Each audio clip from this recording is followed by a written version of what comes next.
Еластичните протези, много видове са. Специално аз използвам термосенс протези по тази технология за пълно обеззъбяване и iFlex еластични протези, които в момента са най-адаптивните протези. Този тип протези, термосенса и iFlex протезите могат да се използват при млади пациенти също. Много пъти, например, когато има обеззъбяване в дисталната част, т.е. в задната част, вместо импланти, отпред им поставим циркониеви или металокерамични мостове, а отзад iFlex протези и цялата усмивка стават забити бели. iFlex протезите са най-адаптивните на този етап.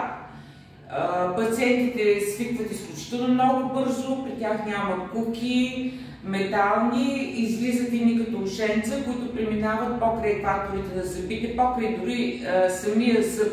Така че при един усмихнат пациент това нещо въобще не личи. Има известно свикване, много по-бързо от обикновените пластмасовите протези, аз даже не ги работя.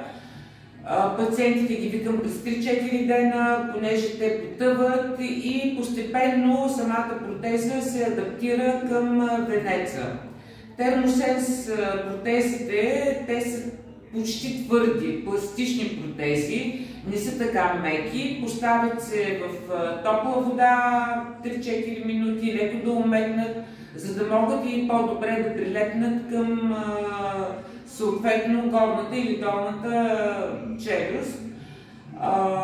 Използва се висок клас пластмаса, зъбите са красиви, какво друго да кажа, биологично поносими са, не са чупливи, противоалергични, това е.